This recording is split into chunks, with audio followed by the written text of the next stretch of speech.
Bueno, hola a todas, bienvenidas a nuestro ciclo de conversaciones constituyentes. El día de hoy estaremos conversando con dos convencionales, con Cristina Dorador y con Alondra Carrillo. En primer lugar, saludamos y agradecemos la presencia de Cristina Dorador y también de nuestra intérprete de lengua de señas chilena, Paula Cantillano. Los objetivos de nuestro ciclo de conversaciones feministas constituyentes tienen que ver con poder hacer un análisis político del proceso constituyente y de los temas que nosotras consideramos que son necesarios para contribuir a vidas libres de violencia hacia las mujeres, que es nuestra preocupación principal como organización.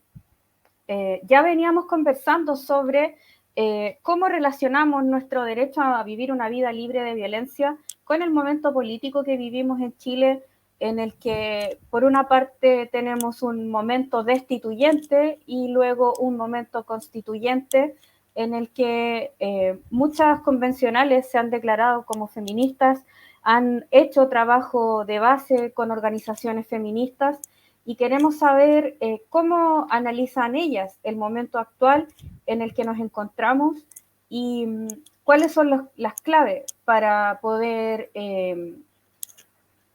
plasmar estos derechos en la nueva Carta Fundamental. Como les decía, nosotras ya habíamos partido anteriormente. De hecho, el año 2020 iniciamos un ciclo que se llamó Miradas Feministas sobre el Proceso Constituyente, en el cual conversamos con candidatas a la convención. De ahí también surgió la necesidad de seguir conversando una vez que ya la convención está instalada. Eh, y esta es nuestra tercera conversación. La primera fue con Jennifer Mella y Elisa Justinianovich. La segunda fue con Alejandra Flores, Elsa Labraña y Yarela Gómez. Y como les decía, hoy día estamos con Cristina Dorador y más rato se incorpora Alondra Carrillo. Estamos en un momento en el que ya se aprobó el reglamento, los 4 reglamentos que guían el camino de la convención. La convención en su artículo 2 se define como una asamblea representativa, paritaria, plurinacional, de carácter autónomo, convocada por el pueblo de Chile para ejercer el poder constituyente. La convención reconoce que la soberanía reside en los pueblos y que está mandatada para redactar una propuesta de constitución que será sometida a un plebiscito. De esta manera, entonces, iniciamos esta conversación con la representante por el Distrito 3, Antofagasta, Calama, María Elena, Mejillones, Oyagüe, San Pedro de Atacama, Sierra Gorda, Taltal y Tocopilla. La profesora asociada al Departamento de Biotecnología de la Universidad de Antofagasta, científica, doctora, política, investigadora, Cristina Dorador. Muchas gracias, Cristina, por estar hoy día con nosotras. Sabemos que tus tiempos son complicados, así que vamos de lleno. Cuéntanos tus primeras impresiones de este momento post reglamento y luego tenemos algunas preguntas para ti. Muy bienvenida.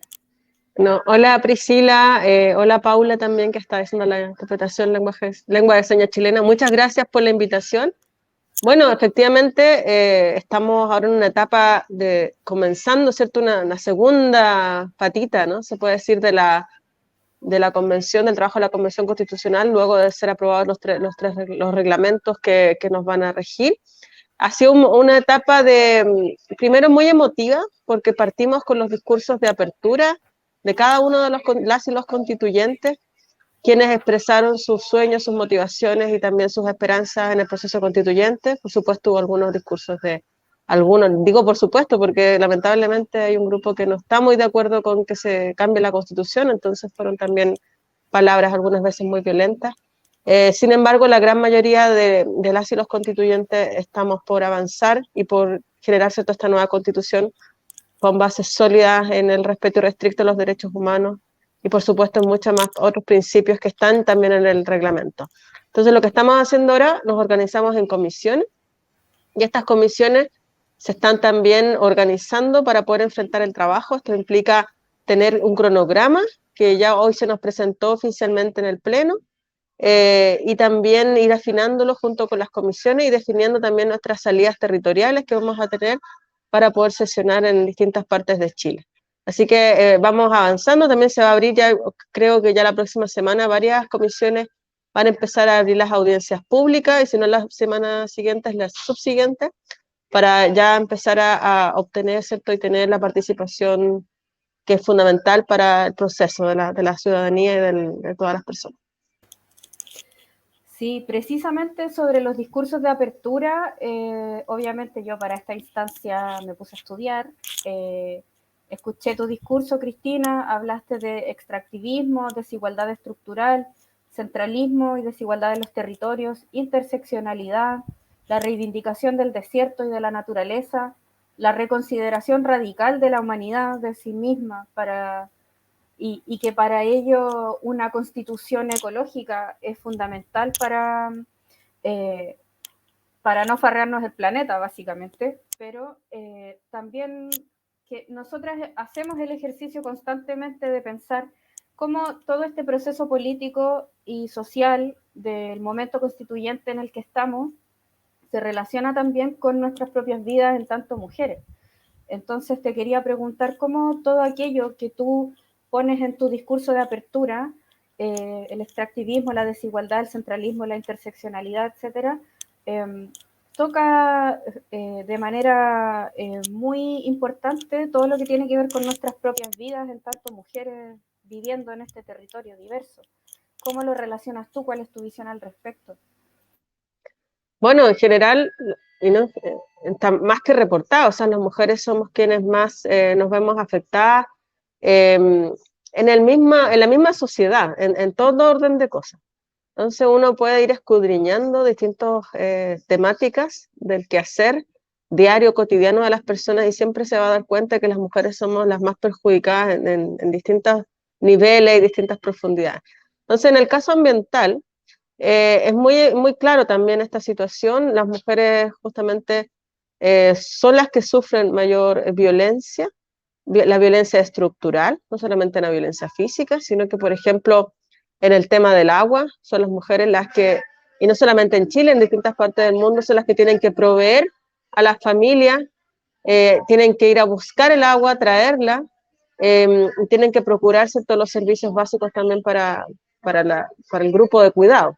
Entonces, no solamente pasa en el tema ambiental, también pasa en el tema, insisto, día a día, el tema de los cuidados, y eso va generando que finalmente las mujeres nos quedemos atrás, no podamos optar a mejores trabajos, a mejor educación, los salarios son diferentes, además la violencia que se vive dentro de los hogares. Entonces, esa es también la interseccionalidad que yo mencionaba, porque podemos hablar, y mucha gente lo dice muy ligeramente, ¿no? Algunas veces de estas famosas zonas de sacrificio que existen, pero también a mí por lo menos no nos gusta mucho la palabra, el significado, porque también es muy estigmatizador, porque estos lugares que han sido impuestos desde el centralismo como zonas de concentración industrial, quienes se ven más afectados por vivir en esos lugares son también las mujeres.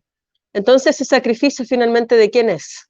De las mujeres principalmente. ¿Y por qué un sacrificio? Y volvemos a la idea esta de lo religioso, ¿no? De lo devoto, de lo tener que dar siempre, ¿no? El tener que sacrificarse por algo mayor. ¿Y ese algo mayor qué es? Es un Estado que ha abandonado los territorios, es un Estado invisible, es un Estado que no llega, que castiga y que también va finalmente generando desigualdades que son a veces insalvables. Entonces, no solamente mirarlo de un punto de vista ambiental, todas estas problemáticas, sino que también interseccional. Más aún cuando después vemos qué pasa con las niñas, niños, jóvenes, personas con discapacidad, accesos, etcétera. Entonces, esta complejidad también que yo me refiero, yo creo que es importante abordarla del proceso constituyente, porque a veces los temas se ven muy segregados, un ámbito muy de experticia, pero no se vinculan. Y por eso también las soluciones que parecen ser fantásticas no resultan, porque no se involucra, digamos, la complejidad de las problemáticas. Claro, precisamente nosotras lo que intentamos hacer muchas veces es ligar las temáticas, porque lo que hace el Estado, las políticas públicas en general es parcializar los problemas. Entonces, por una parte está la violencia contra las mujeres y por otra nada que ver están los territorios en sacrificio.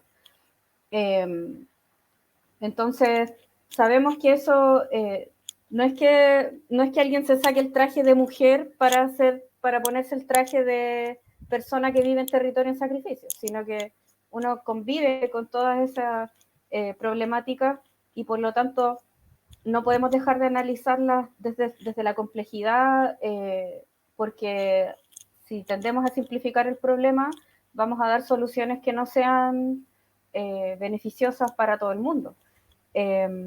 Bueno, Cristina, y en razón de la hora también te quiero llevar a otro tema, no tanto sobre tu discurso, sino más bien del contexto político en el que hoy día nos encontramos. Este es un año, estamos como en periodos súper electorales.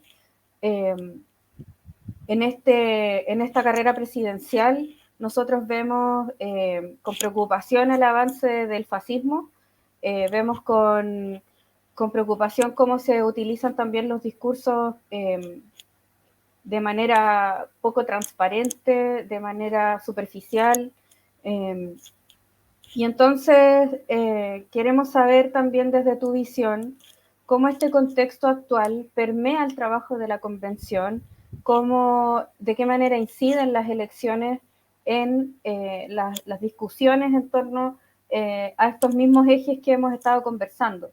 Eh, Inevitablemente el debate de lo presidencial se cuela en todo lo demás.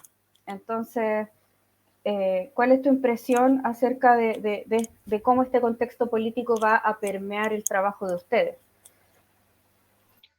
Bueno, sí, yo creo que es inevitable que ocurra, o sea, hubiese sido ideal que la convención se estuviese escribiendo en un periodo no electoral, porque así también nos enfocaríamos todos, digamos, las atenciones, los discursos, etcétera, las narrativas, en lo que es el proceso constituyente, que es un proceso muy complejo. O sea, si lo que recién acabamos de conversar muestra solamente cómo lo complejo que puede ser abordar, por ejemplo, temas de políticas públicas, de derechos, cuando se hablan los derechos fundamentales. De hecho, en la lista, lo que quedó en el reglamento de lo que se tiene que ver en los derechos, se trató de ser lo más amplio posible. Por ejemplo, derechos de las mujeres es un tema a discutir, junto con derechos, otro tema, derechos sexuales reproductivos, otro tema, derecho al cuidado y reconocimiento del trabajo doméstico y no remunerado, por ejemplo. Entonces, a lo que quiero llegar con esto, que son temas que requieren profundidad, requieren abordarlo de una manera amplia de futuro, porque también la Constitución tiene que pensarse como un ejercicio político de 30, 40 años. Entonces, y esto no podemos dejar fuera temas tan importantes como la crisis climática, que también perjudica en mayor medida a las mujeres. Eso también está ampliamente reportado. Entonces, en un contexto electoral, donde los mensajes presidenciales son generalmente a mediano plazo máximo, se nos van reduciendo un poco los alcances de las discusiones. Entonces, de alguna forma, claro, hay también hay grupos políticos clásicos presentes en la convención que tienen intereses electorales, pero yo creo que no, esto va a ser un momento que espero termine, bueno, va a terminar ahora en unos meses más, y luego ya viene la parte más crucial, ¿cierto? Que va a ser las definiciones de las normas constitucionales. También espero que el próximo presidenta o presidente de la República apoye decididamente el proceso constituyente, porque justamente depende de esta figura el éxito de la convención en temas materiales, en temas de recursos. Entonces, y por otro lado también, entender que muchas quizás de las propuestas presidenciales no van a quizás ser fructíferas en el contexto de que la Constitución puede que cambie el marco general de aplicación de esas propuestas. Entonces también hay que tener eso en cuenta, digamos, no todo se va a poder realizar simplemente por un tema de ajuste de leyes y normas que van a venir posteriormente. Entonces, esa flexibilidad o esa apertura también tiene que ser una de las características de la presidenta o presidente de Chile en este nuevo periodo. que el cual esperemos llegue pronto, porque el que tenemos realmente no pasa mucho más. Sí, bueno, antes de comentarte, Cristina, le quiero decir a las personas que nos estén viendo que nuestra intérprete de lengua de señas chilena, Paula, está con algunos problemas de conexión, pero está reingresando, así que esperamos tenerla de nuevo en la transmisión. Ahí está llegando. Excelente. Gracias, Cristina. Sí, de hecho, algo que en particular a mí me preocupa de este proceso constituyente es que precisamente ese apoyo irrestricto a lo que emane de la convención, a la nueva constitución y al proceso asociado, ese apoyo no está comprometido de parte de todos los candidatos. Entonces, de ahí también que en ocasiones, cuando se intenta desprestigiar el trabajo de la convención, sea tan importante que quienes pensamos que vamos a estar mejor con una mejor constitución que la actual, haya que defender el trabajo de la convención. Eso también ha sido una cuestión bien compleja porque es muy fácil hacer una campaña de desprestigio y decir que los asesores están pidiendo más plata y que llevamos tanto tiempo y todavía no han escrito ningún artículo. El avance de las fake news también beneficia específicamente al fascismo, no solamente aquí en Chile, también eso ha sido un proceso internacional. Entonces, dado esas dificultades, eh, ¿cuáles son desde tu visión las proyecciones que vamos a tener de la convención de aquí en el mediano y largo plazo? ¿Cuáles son las expectativas que tú tienes estando adentro, conversando con los demás convencionales, perdón? Y también, ¿qué esperas tú que salga de este proceso en el largo plazo? Bueno, yo espero que nos vaya bien en el contexto de que podamos realmente avanzar en normas que aporten, ¿no?, a la transformación que Chile requiere, a estos cambios profundos que se necesitan para avanzar en igualdad y en dignidad, en derechos para todas y todos, incluyendo, por supuesto, a las mujeres de forma transversal, interseccional. Eh, Sin embargo, para lograr aquello necesitamos también, primero, tener claras las normas que deberían asegurar lo que estamos comentando. Yo creo que eso está medianamente ya en el reglamento, se ven las luces respecto a aquello. Sin embargo, necesitamos también que este proceso, y tiene que ser así, sea también construido desde abajo, desde todas las personas, todos los pueblos, de abajo hacia arriba, que no sea una cierta imposición teórica o académica que puede pasar, o política de grupos políticos tradicionales, sobre todo desde arriba, y que finalmente las personas terminen votando, bueno, ya, o no me gusta. Eso sería realmente un fracaso para el proceso constituyente. Por eso mismo estamos también en un momento clave, porque primero, los parlamentarios tienen que votar, el tema de los plebiscitos dirimentes, que eso tiene que pasar prontamente. Por otro lado, también asegurar los mecanismos de participación popular en la convención, y eso es lo que estamos ajustando actualmente. ¿En qué momento se van a votar las normas en el Pleno, incluyendo la participación popular, incluyendo también las iniciativas populares de norma que vayan a emanar de las comunidades, de las personas? Ahora, el tema que tú te refieres del avance del fascismo realmente es muy preocupante. No hay que darle un milímetro al avance del fascismo. Eso es terrible, porque si lo pensamos históricamente en Chile, hay un sector conservador que se opone históricamente a los cambios.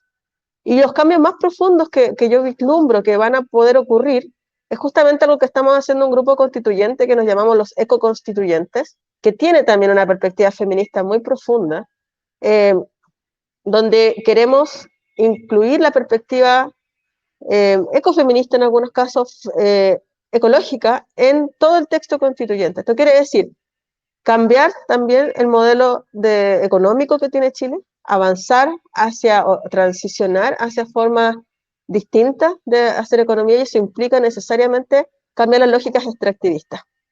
Y eso es algo que en Chile, por lo menos yo también lo menciono siempre desde el norte, ha ocurrido desde la historia de Chile, desde el comienzo. Entonces, cambiar algo que ha sido como casi una impronta es muy difícil, va a demorar tiempo, pero por lo mismo necesitamos también esta participación porque ya no da más, digamos, ya llegamos a un punto en que simplemente es de no retorno, tanto en el contexto climático como también la habitabilidad de los lugares. O sea, las personas no están viviendo bien en estos lugares, no estamos viviendo bien en general, ¿no? No hay un sentido de bienestar en las personas, en las comunidades. Por lo mismo, es tan crucial que avancemos en estos cambios transformadores, pero hay un sector que se opone, rechaza, inventa discursos y narrativas que lamentablemente son muy dañinas. Por ejemplo, el otro día en la franja electoral se dice a viva voz nomás que nosotros queremos cambiar el himno, la bandera, que eso es mentira. Eso jamás ha sido así. Entonces, son prácticas clásicas del fascismo, que en el fondo inventan realidades o fake news, las van digregando y la gente se va quedando con eso también. Y eso yo creo que a la larga le podría quizás afectar el proceso constituyente. Por eso es tan importante y es muy desgastante también, lo aprovecho de decir, porque nosotros de verdad tenemos un montón de trabajo, porque hay muchas cosas que ver, más encima, la mayoría, muchos de nosotros somos de grupos independientes, que no tenemos grandes apoyos, digamos, como otros grupos políticos, eh, y además tenemos que estar desmintiendo todo el tiempo este tipo de cosas, se hace muy, muy llevadero. Yo creo que un caso, una estrategia claramente para el rechazo. O sea, esa campaña electoral finalmente se esconde con una campaña abierta al rechazo de la nueva constitución. Claro, y en el fondo también se presenta como un desafío que va a estar durante todo el proceso y especialmente en el momento en el que tengamos que votar por aprobar o rechazar el texto constitucional. Eh, y quiero recalcar aquello de que no hay que darle ni un milímetro al fascismo porque eh, ya nos ha costado demasiado como humanidad avanzar hacia ese rechazo generalizado y darle espacio hoy día sería volver y perjudicar a los grupos más vulnerados a lo largo de la historia, partiendo por nosotras las mujeres, pero no exclusivamente. Esa es la preocupación que nosotras tenemos hoy día, pero se han puesto a inventar cuestiones ridículas y en las que, claro, puede sonar como algo inofensivo, pero lamentablemente eso no es así, no es que sean inofensivos, vamos a salir perjudicadas y entonces tenemos que estar firmes frente a ello. Bueno, llegó a Londra, no sé si la vamos a poner ahora en la transmisión, ¿sí? Hola Alondra, gracias por conectarte con nosotras hoy día. Hola, ¿cómo están? Muchas gracias por la invitación. Hola, Cristina. Hola, Londra. Bueno, aprovechando que están las dos, haré la última pregunta en el caso de Cristina y la primera pregunta para Alondra. Les contamos a quienes nos estén viendo que Cristina tiene que viajar, entonces se tiene que desconectar pronto. Así es que aprovecho de hacerles como la pregunta que les hemos hecho en todos los ciclos de conversaciones con constituyentes, que tiene que ver principalmente con qué temas, pero más allá de los temas, también quizás las estrategias, qué temas y estrategias tienen ustedes consideradas para posicionar en esta nueva constitución aquellos puntos para poder garantizar una vida libre de violencia para las mujeres. Nosotras no teníamos yo creo que todavía no lo tenemos tan claro. Entonces es como una pregunta que nos ronda constantemente y que genuinamente se las queremos hacer a ustedes, como cuáles son esos temas y esas estrategias que han pensado para lo que viene.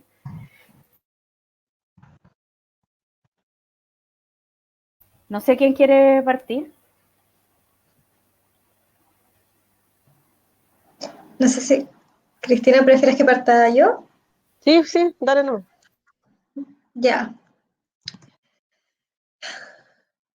Es como la pregunta gigante, ¿no? Recuerdo que hace algunos meses antes de la Convención Constitucional tuvimos un encuentro entre distintas organizaciones feministas y entre ellas la Red Chilena contra la Defensa, o sea, la Red Chilena contra la Violencia hacia las Mujeres y también la 19 de diciembre, estaba la Coordinadora Feminista 8 de marzo.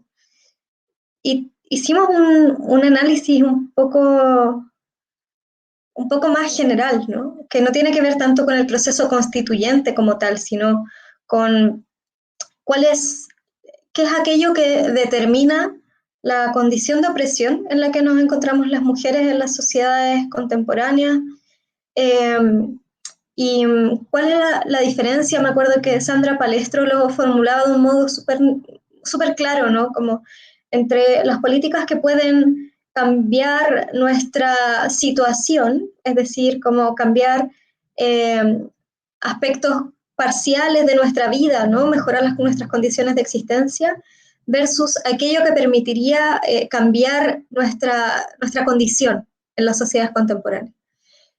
Desde mi punto de vista, desde nuestro punto de vista como coordinadora feminista 8 de marzo, la violencia patriarcal, la violencia contra las mujeres como categoría, ¿no? Es un rasgo propio de las sociedades capitalistas, ¿no? Y quizás eso es muy grueso lo que estoy diciendo, pero es imposible pensar en una transformación de la condición de vida y de existencia de las mujeres, que es también la posibilidad de una vida libre de violencia, sin pensar en la superación general de esta forma de organizar la vida, que organiza la sociedad en clases sociales con intereses antagónicos, que nos posiciona a nosotras en relación al trabajo en una posición de subordinación ligado al mandato de la reproducción, ¿no? Pero que también en un contexto contemporáneo nos ubica en una posición de extrema vulnerabilidad respecto del recrudecimiento de la violencia en un contexto de precarización general de la vida. Es decir, nosotras, de hecho, así surge la Coordinadora Feminista 8 de marzo.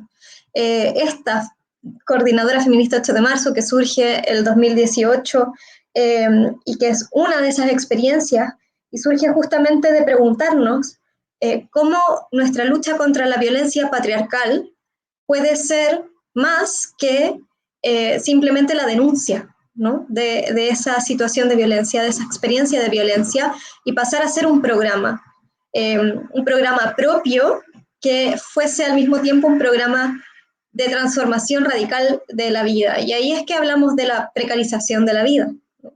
Para poder darle forma o nombrar ese contexto social en el cual la violencia se ha ido agudizando y en el cual el feminismo aparece como una posibilidad de transformación de la vida entera. Entonces, en términos generales, para nosotras la estrategia es esa, es la construcción de una fuerza social feminista, organizada, con programa, que sea capaz de proponerse un proceso de transformación social general, articulado internacionalmente, para superar el orden capitalista, patriarcal, colonial y racista. Esa es como la estrategia general. ¿Cómo se juega eso en un proceso constituyente? Esa es como la pregunta que nos hacemos nosotras. Y para nosotras la tarea es que el programa feminista contra la precarización de la vida que hemos construido juntas en Telemiles pueda materializarse en este nuevo texto. Ese programa feminista contra la precarización de la vida llega hasta un punto, ¿no? Nos permite pensar la garantía de los derechos sociales con una mirada de transformación de las relaciones de género. Nos permite establecer una transformación en el carácter del Estado que en ese sentido es muy compartida con los ecoconstituyentes, ¿no? Pasar de este Estado subsidiario a un Estado garante de derechos, a un Estado capaz de proponerse una organización distinta y una socialización de las riquezas, de los bienes comunes, de una socialización de los trabajos, una socialización del placer en última instancia, y por supuesto un Estado que pueda adquirir algunos compromisos elementales para su organización y la futura institucionalidad nueva, democrática, feminista, plurinacional y popular que vamos a levantar, donde se obligue al Estado y por tanto a esa capacidad centralizada de disponer de los recursos que significa un Estado, a adquirir el compromiso con ser garante de una vida libre de violencia. ¿En qué se va a materializar eso? Va a depender de la política feminista que vayamos a impulsar en este nuevo momento, ¿no? Es decir, en lo medular sabemos más o menos, ¿no? Tiene que ver con destinar recursos para lo que hoy día es una precarización radical, que es la precaria institucionalidad en proceso de desinstitucionalización para lidiar con los efectos de la violencia hacia las mujeres, profundizar las dimensiones preventivas de esa institucionalidad y por tanto disponer de los recursos para hacer posibles esas medidas preventivas, tener una infraestructura capaz de contener, de acoger, ¿no?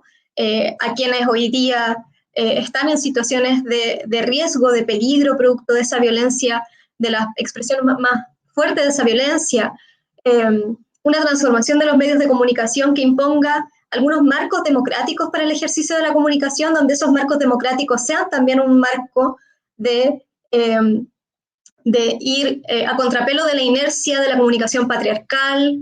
Estoy solo nombrando algunos aspectos, ¿no? Porque el programa obviamente que toca todos los ámbitos, una democracia paritaria en todos los órganos del Estado, etcétera, pero al menos desde mi perspectiva, la pregunta por la estrategia es una pregunta que se trata mucho menos de cuáles son los derechos y cuáles son las instituciones que vamos a dejar establecidas o los marcos generales que vamos a dejar establecidos en la nueva Constitución, donde el derecho a, por ejemplo, la autonomía de los proyectos de vida, a mí me parece que es algo que aúna las expectativas del feminismo con las expectativas de las personas en situación de discapacidad, por ejemplo, y nos permite ahí como tirar una línea, pero se trata mucho más de cómo nos planteamos a nosotras mismas las tareas de un movimiento feminista que en un ciclo de movilización feminista de masas mundial puede proponerse pasos para seguir constituyéndose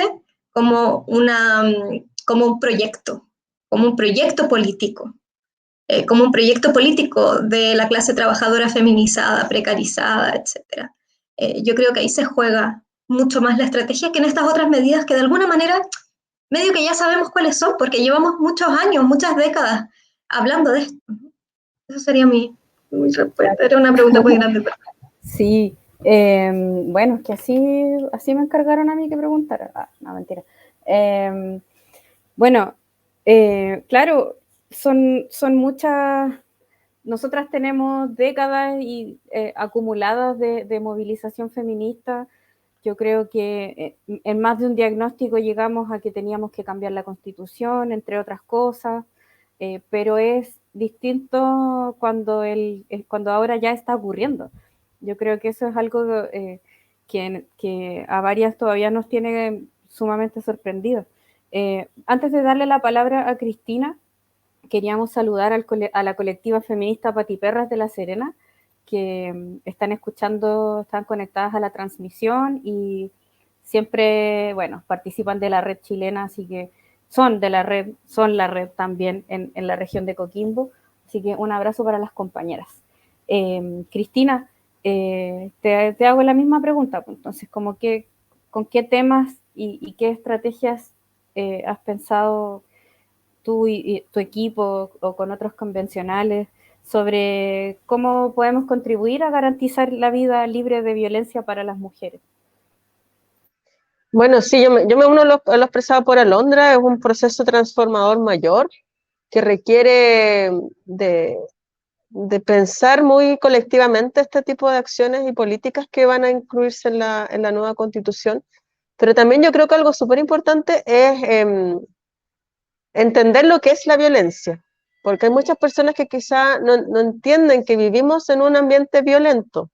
O sea, es violencia la discriminación, es violencia la inequidad profunda que tiene Chile, es violencia también, no sé, lo que hablábamos recién, ¿no? Expresar estos discursos de odio abiertamente en la convención, ¿cómo enfrentamos eso? Entonces es un tema también transformador, porque tenemos que superar un modelo eh, eh, puesto a fuego casi, ¿cierto? De vivir en esta precarización de la vida, ¿cierto? Pero también en un ámbito de mucha vulneración de derechos y también de violencia, como lo señalaba. Entonces, personas que tienden a matizar estos eventos.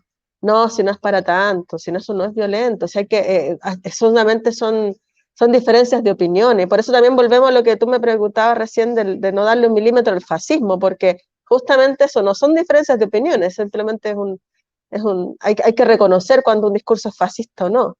Ahora, y en ese contexto, nosotros en la Comisión de Sistemas de Conocimiento vamos a hacer un ejercicio, yo creo que muy importante, porque vamos que abarca temas de ciencia, tecnología, conocimiento, arte, culturas y patrimonio, porque eso también es un rescate y es una visión integral de cómo cambiamos también la lógica epistemológica, cómo que construimos todos estos discursos y este valorizar el quehacer de las personas en sus contextos naturales en el país.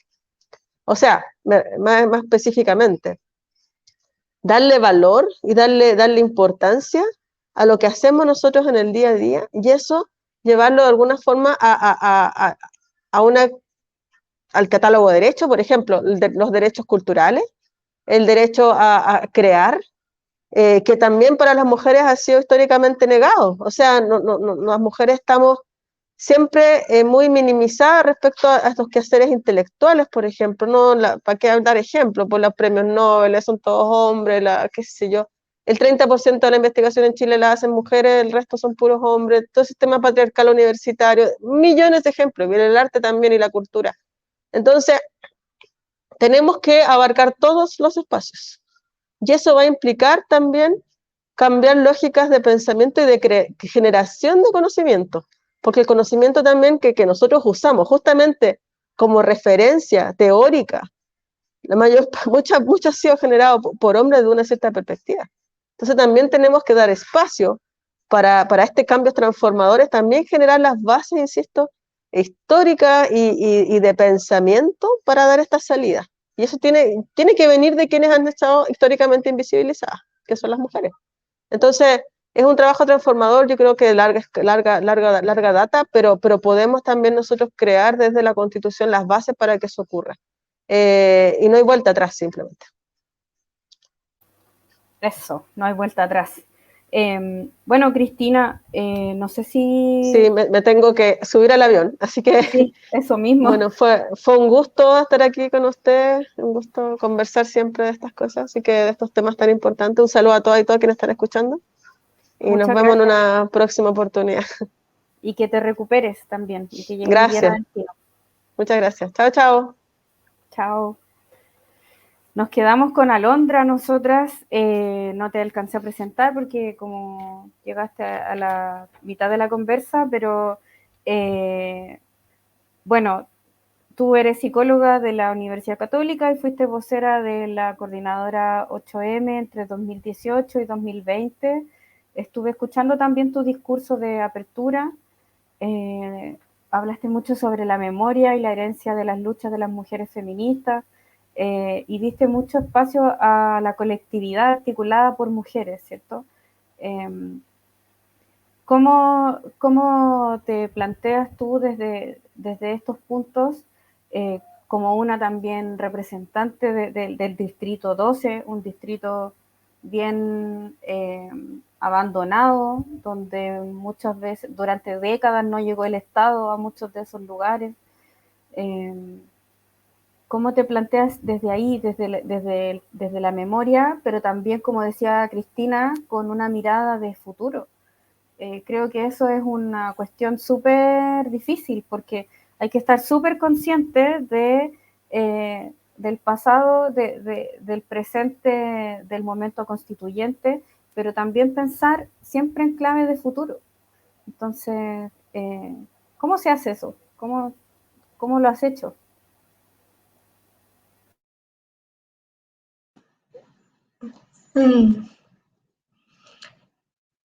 Bueno, Qué compleja la pregunta, porque, claro, se cruzan varias cosas, ¿no? Por una parte, el Distrito 12, es la Florida, La Pintana, Puente Alto, Pirque, San José de Maipo. Es un distrito, por así decirlo, relativamente nuevo, ¿no? Relativamente. Estoy pensando en que mi mamá, mi abuela, ¿no? Siempre dicen, este lugar era campo. Hay un montón de lugares dentro del Distrito 12 que hasta hace muy poco tiempo no eran parte del radio urbano de Santiago, y que son sectores que se fueron poblando también La Pintana, por ejemplo, en un contexto de éxodo de pobres, ¿no? A la periferia, particularmente durante la dictadura. Otros sectores que siguen siendo muy rurales, como Pirque, eh, otros sectores como Puente Alto, donde se encuentra, por ejemplo, Bajos de Mena. Son territorios que, como tú bien decías, parecieran estar abandonados por el Estado, pero que han sido también productos del Estado. Son productos de las políticas de este Estado, del Estado neoliberal. Esa es la forma de la presencia de este Estado también. Esa precariedad y esa inexistencia de servicios y de redes y de recursos, ¿no? Esas políticas habitacionales que te dan a elegir entre el hacinamiento y la ausencia de una respuesta al problema de la vivienda. Y en ese contexto, las mujeres se han organizado hace mucho tiempo, ¿no? Estoy pensando también en el Cajón del Maipo, en San José de Maipo, en esa comuna, donde hay decenas de organizaciones de mujeres, que algunas más nuevas y otras históricas, ¿no? Que llevan mucho tiempo ahí constituyéndose, que llevan mucho tiempo ahí haciendo ese trabajo que claro, ahora ha empezado a hacer el Estado, hace algunos años, creo que hace varias décadas, que es una tarea de la asociatividad feminista, ¿no? Es la asociatividad feminista la que ha permitido la sobrevivencia de las mujeres en los contextos rurales especialmente. Ahí estoy pensando en Pirque también. Y de alguna manera lo que hoy se nos plantea como desafío para pensar en el futuro, creo yo, en un contexto en el que pensamos poco sobre el futuro, ¿no? O sea, yo pienso en el futuro y me angustia un poco, porque sabemos que estamos en un contexto de, bueno, Cristina estaba recién, ¿no? De crisis climática, hay algunos efectos que ya son irreparables del cambio climático. Estamos ante un momento muy complejo, pero cuando nosotras pensamos en el futuro lo hacemos pensando de una cierta manera el presente también. En la Coordinadora Feminista 8 de marzo, pero también en el Encuentro Plurinacional de las Islas que Luchan, hablamos de lo que hemos llamado un vértice histórico. Hoy en día nosotras consideramos que estamos situadas ante un vértice histórico, un momento decisivo para la manera en la que se van a configurar los futuros posibles, y que eso que hoy son múltiples futuros posibles va a devenir en una cierta dirección. Y ese vértice histórico está dado porque hoy nos encontramos ante una crisis mundial del capitalismo patriarcal, de esta forma de organizar la vida, que es una crisis que no es la crisis de un modelo, no es la crisis del neoliberalismo chileno, es una crisis mundial, ¿no? que nosotras leemos que se caracteriza por esto que mencionaba antes, como la precarización generalizada de la vida, el deterioro creciente de las condiciones de vida de amplias capas de la población, la incertidumbre respecto del futuro. Y en ese escenario de crisis se perfila una alternativa o una vía de salida posible, que ya estamos viendo en nuestro país, que nosotros mencionábamos esto en el año 2018, viendo con mucha preocupación el ascenso de Bolsonaro en Brasil, que es la posibilidad de que esta crisis, de que la precarización de la vida encuentre su respuesta o su vía de procesamiento político en el fascismo. Es decir, en un contexto de precarización, una guerra de pobres contra pobres, una guerra del penúltimo contra el último, una guerra contra las mujeres, una guerra contra las y los migrantes, una guerra contra las formas de disentir de la heteronorma que ponen en jaque la estabilidad conservadora de este régimen de vida. Y lo que nosotras visualizamos cuando pensamos en el futuro es en la posibilidad de que de esto que estamos viviendo, de esta crisis, devenga un proyecto propio que afirme algunos de los rasgos que tiene esta reemergencia de la acción popular. Una acción popular que, a diferencia quizás de otros momentos de la historia, es una acción eminentemente feminista, donde el feminismo tiene un rol de liderazgo de este nuevo momento. Tiene un rol de apertura de un campo de posibilidades históricas que hasta hace muy poco tiempo no eran posibles. Pensar en un programa, por ejemplo, del mundo social y no de los partidos, ¿no? Tal y como han existido, sino un programa del movimiento social, es algo novedoso que el feminismo hace porque le es posible hacerlo, porque tiene las condiciones de movimiento para hacerlo posible. Pero al menos yo cuando pienso como en el futuro, no pienso necesariamente en la imagen ideal de eso a lo que queremos ir, sino más bien en cómo ante este escenario de tanta incertidumbre le podemos responder con una tarea. Eso es para mí el futuro, como esa tarea nuestra. De eso también se trató lo que tratamos de decir en el discurso de apertura del debate constitucional. La tarea de dar respuesta a cuál es el proceso social que creemos necesario impulsar en este contexto. ¿Qué viene después de la Convención Constitucional? ¿Qué viene luego? ¿Cómo el feminismo va a responder durante este año que nos queda por delante, que va a ser tan decisivo? ¿Cuáles van a ser las centralidades de la disputa que vamos a dar? ¿Cuáles van a ser aquellas cuestiones que nos va a parecer indispensable que queden consagradas en un nuevo orden normativo? ¿Y qué de esto también se juega más allá de un nuevo texto constitucional? Porque un texto constitucional, nosotras, especialmente las feministas, sabemos, ¿no? Tiene muchos límites, como desde mi perspectiva la Constitución no es feminista, ¿no? Y no va a ser feminista, porque el feminismo es una potencia viva del movimiento social, no es un atributo de un texto, por más que sea un texto constitucional, ¿no? Entonces, ¿cuál es la forma en la que vamos a enfrentar esta tarea política? Esa es para mí la condición para pensar en un futuro.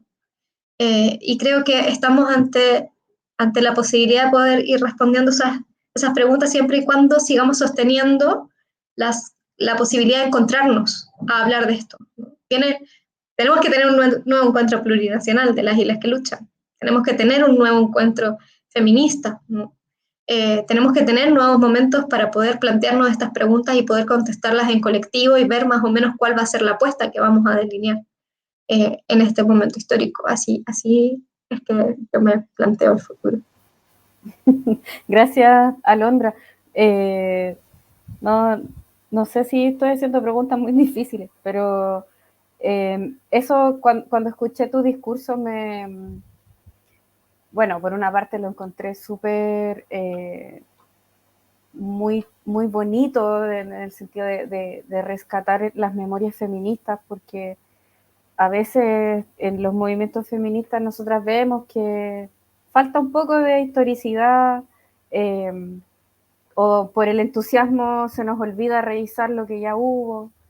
Pero yo creo que también los conservadores de este país, al igual que en otras latitudes, se han dado cuenta de esto mismo que tú mencionas, de que las feministas organizadas vamos teniendo roles de liderazgo, no sé si de liderazgo, pero de poner temas, ¿cierto? Y de demostrar, de dar cuenta que la configuración patriarcal de esta vida es la que nos tiene también en estas desigualdades profundas y donde no estamos pudiendo vivir la vida que queremos vivir. ¿Para ti tiene algo que ver esto con lo que pasó en las universidades de Chile y de Santiago, donde los conservadores del Congreso Jürgensen y Urriticoechea pidieron como la nómina de los cursos y de las profesoras o sea, para mí por lo menos tiene que ver con el contexto político actual. Entonces no sé si puedes ir como comentándonos tus impresiones acerca de eso y del contexto político en general y en relación a su trabajo en la convención. Primero que todo, quisiera destacar la fluidez con la que dijiste Urriticoechea, que es como para mí un trabalengua y no lo hubiese podido decir. Lo que nosotras, el término que nosotras hemos empleado para caracterizar en parte este viraje, ¿no?, hacia el fascismo en la región, es como una de las formas en las que se manifiesta un proceso un poco más general que ese.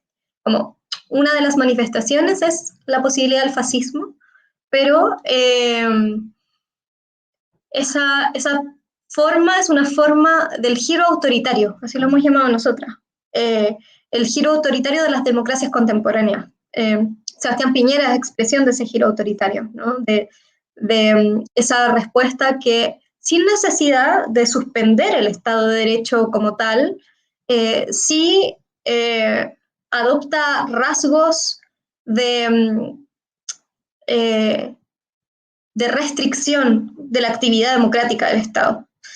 Y ahí estamos pensando tanto en el terrorismo de Estado, que ha sido desplegado desde el 18 de octubre en adelante con especiales rasgos de violencia política sexual, tanto como otras formas menos quizás sanguinarias o de violencia directa o corporal, ¿no?, como lo es la represión policial, pero que de todas maneras dan cuenta de una agenda y de una perspectiva represiva, ¿no?, como lo es esta amenaza que encarnan Jürgensen y no me acuerdo. Urriticoechea, donde no cabe duda de que lo que pretende hacer una iniciativa como esa no es solamente lo que quieran hacer posteriormente con esa información, ¿no?, sino que es también al mismo tiempo el puro gesto de estar demandándole a las universidades que entreguen nóminas, ¿no?, nóminas de quiénes son, ¿no?, quiénes son estas personas, quiénes son estos funcionarios, quiénes son estos intelectuales que están actualmente haciendo eso. El aislamiento, la selección, la persecución, son herramientas también propias de un giro autoritario, ¿no?, de las democracias contemporáneas. Es también un gesto preocupante que las universidades no hayan tenido necesariamente una respuesta lo suficientemente robusta frente a esto, ¿no? Solesi entregó las nóminas, ¿no?, como así nomás, ese giro, ¿no?, es un giro general, no es solamente la aparición de algunos sectores como reaccionarios por aquí, como hablando como locos, sino que va desplazando las coordenadas de la política también. El hecho de que el Colmed haya decidido no solo reunirse con José Antonio Kast, sino hacer un punto de prensa con José Antonio Kast y celebrar algunos aspectos del programa presidencial del fascismo, diciendo que son esperanzadores en materia de salud, ¿no? Eso también es una expresión de cómo estas acciones, que sin duda no son, nadie dice que el Colmet sea fascista, ¿no? Pero son acciones que van allanando ese giro, ¿no?, que van allanando esa trayectoria que comienza a normalizar y a naturalizar la presencia de esa política en la vida democrática. Y por tanto que empiezan a naturalizar esos programas como parte del debate, de las condiciones posibles del debate político, ¿no? En general. Y no sé si recuerdo bien la pregunta como tal, ¿no? Pero eso es lo que nosotras vemos con mucha preocupación. Vemos con mucha preocupación que estas iniciativas tienen respuestas que no parecen dimensionar la magnitud del peligro al que nos estamos enfrentando, ¿no? Que no parecen dimensionar la amenaza que este giro supone para los sectores populares, pero también especialmente para las mujeres y las disidencias sexuales y de género. Las declaraciones lamentables de Jorge Baradit hace un par de días, ¿no? Diciendo que las manifestaciones en la Plaza de la Dignidad ya no son expresivas de una manifestación social, sino de un problema de orden público donde lo que tiene que hacer la policía es actuar represivamente, ¿no? Ese tipo de declaraciones enunciadas por alguien que uno no pensaría que es un... uno no pensaría que va a llegar y decir algo así, ¿no? Pero llega y lo dice, ¿no? En televisión abierta, porque las coordenadas de sentido se van desplazando, ¿no? Y eso va teniendo un efecto, y un efecto que de no mediar resistencia se va consolidando, ¿no? Eso es lo que nosotras vemos con mucha preocupación. Por eso es necesario que las respuestas sean contundentes, que sean con una perspectiva política feminista, y un llamado a la reflexión también a ese Baradit. ¿Qué le pasa? O sea, yo creo que si lo piensa un par de veces más no lo dice, pero no puede ser que él haya sido electo con un discurso de izquierda y esté hablando de represión y orden público en un símbolo como es la Plaza de la Dignidad. No puede, me parece terrible. Bueno, la Luisa de la Prida dice, exacto, esa normalización es lo que perturba. Yo creo que se refería a lo del Colmet. Bueno, estamos en la hora ya para hacer el cierre. Así es que, bueno, le doy las gracias a todas las personas que se conectaron y que estuvieron acompañándonos en estas conversaciones feministas constituyentes. Estamos muy emocionadas también porque queríamos estar con Alondra y con Cristina. El tema de las agendas me imagino que está terrible, porque por eso mismo también quisimos adelantar un poquito el inicio del conversatorio y no suspenderlo, porque sabemos que están llenas de trabajo. Así es que, de verdad, de corazón, muchas gracias. Las patiperras dice, si los fascistas quieren nuestros nombres, se van a morir nombrándonos. Somos miles, somos más. Me encantó. Somos feministas en todos lados. Gracias, Alondra. No sé si quieres decir algunas palabras para el cierre. Sí, primero que todo saludar a la red chilena, que es una organización que, bueno, que personalmente admiro mucho, ¿no? Que me parece una maravilla que exista, que me parece de una tenacidad impresionante, y les agradezco mucho también la campaña, como siempre, que se relanzó, si no me equivoco, hace no tanto tiempo. Y agradecer que en el marco de la lucha feminista que levantan haya un espacio para estas conversaciones. Ojalá se sigan multiplicando. Veo con mucha atención las conversaciones previas que ha habido. Creo que son súper importantes, y que también es muy importante que podamos seguir ejercitando el pensamiento feminista, ¿no? No hay respuestas, nadie tiene la respuesta, menos nosotras, ¿no? Para los desafíos que tenemos por delante. Es una tarea de todas nosotras poder construirlas, y ojalá que lo podamos hacer juntas. Yo creo que esa es nuestra principal disposición. Así que muchas gracias por la invitación. No, muchas gracias a ti, Alondra, una vez más. Y para quienes nos estén viendo, esta conversación queda alojada después en nuestro sitio, nomasviolenciacontramujeres.cl, y ahí también, bueno, pueden revisar nuestra campaña, que como decía Alondra, no se lanzó hace tanto tiempo, pero ha ido circulando por las distintas territorias. Así es que invitadas a que revisen ahí nuestro sitio. Muchas gracias, Alondra. Muchas gracias, Paula, nuestra intérprete de lengua de señas chilena. Y nos vemos en otras conversaciones feministas constituyentes. Chao, muchas gracias. Chao, chao.